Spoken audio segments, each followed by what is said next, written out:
Bonjour à tous, bienvenue à bord de la Web TV du Salon des services à la personne et de l'emploi à domicile. J'ai le plaisir de recevoir aujourd'hui Alain Grossman, directeur animation réseau de Général des Services. Bonjour Alain. Bonjour. Quelques chiffres peut-être pour commencer, le nombre de franchisés par exemple? Alors aujourd'hui, le réseau Général des Services, c'est 75 agences actives et une dizaine de franchisés en cours de formation et qui ouvriront d'ici le début de l'année prochaine. Pas mal, chiffre d'affaires? Sur l'année dernière, on était aux environs de 30-35 millions et on vise une quarantaine de millions cette année. Sur combien de salariés à peu près? 2500 salariés sur tout le réseau, sur le territoire. Alors, on va aller dans les choses qui fâchent. Vous, président de la République, Alain, quelle serait votre première mesure dans le domaine, évidemment, parce que sinon on a 3 heures. Tout à fait. Alors, je ne vais pas faire le mois le président, ça a déjà été fait, mais moi, président de la République en plaisir. 2022, je sortirai la loi Grand Âge, qui nous a été promis successivement par Sarkozy, par Hollande. Aujourd'hui, ça fait beaucoup là. Hein. Emmanuel Macron a repoussé au prochain mandat. Ça fait 15 ans donc. Ça fait 15 ans et toujours pas de loi Grand Âge, alors que la population âgée est là et qu'on parle d'un virage domiciliaire. Et que le mur arrive à grands pas. Très grand pas. Donc c'est très inquiétant quand même. C'est inquiétant pour le secteur, c'est inquiétant tout premièrement pour nos bénéficiaires, pour ces personnes âgées qui aujourd'hui n'ont pas de solution parfois. Un coup de gueule peut-être aussi, en plus, à rajouter? Un coup de gueule en plus, les centaines de milliers de salariés, dizaines de milliers de salariés, pardon, j'exagère un petit peu, que la ministre Brigitte Bourguignon laisse de côté en ayant lancé un avenant 43 qui est uniquement sur le milieu associatif, qui oublie l'ensemble des salariés du privé qui ont été là depuis le début de la crise de la Covid et qui ont assuré les prestations.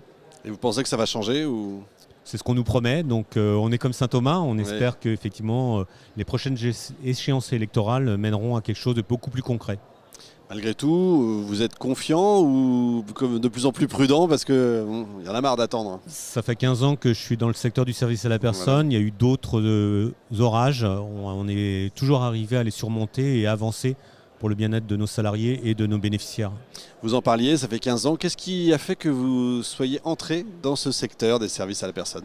Dans le secteur des services à la personne et particulièrement chez Général des Services, c'est le côté humain, les valeurs humaines, le sens du service, savoir aider les autres. J'ai aidé les autres en étant franchisé dans un premier temps et aujourd'hui j'aide les autres en étant franchiseur et j'aide à l'accompagnement et au développement des agences du réseau. Donc vous connaissez le terrain, c'est ça qui est bien? Oui, je connais les deux pans de l'activité. Difficile d'entrer chez Général des Services? Est-ce qu'il faut être millionnaire pour payer Non, aujourd'hui il faut avoir un projet sur le territoire qui est celui de son habitation, celui qu'on maîtrise le mieux. Et aujourd'hui, c'est un droit d'entrée de 25 000 € et un investissement qui est entre 75 000 et 120 000 € sur le territoire. Mais Général des Services va vous accompagner dans tous les financements. Évidemment, y compris la formation, bien sûr. C'est compris formation, oui, tout à fait. Ouais, c'est formidable. Est-ce que c'est difficile d'engager? Parce qu'il y a les personnes après qui vont aller sur le terrain, qui vont travailler. Est-ce que c'est difficile de les trouver? Parce qu'on parle de métiers en tension. Le recrutement, oui. Les services à la personne ne sont pas à l'abri et de côté, on a les mêmes tensions sur le recrutement. Donc aujourd'hui, c'est à nous de pouvoir travailler, à les recruter, les fidéliser, leur amener un confort de vie qui soit le meilleur possible. Pour ça, il faut effectivement un minimum de finances, d'où mon premier coup de gueule.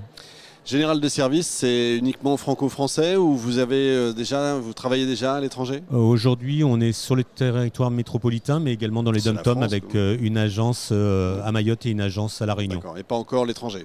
On a des vues. Des envies, oui. Oui, on a des franchisés qui sont très frontaliers et qui pourraient demain avoir d'autres projets en Europe.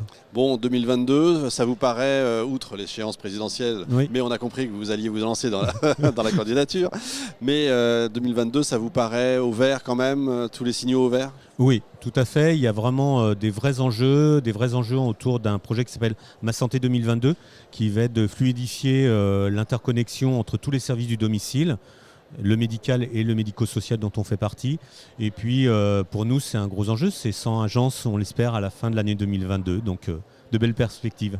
Alain, je vote pour vous. Merci beaucoup. Fin de cet épisode en direct de notre Web TV.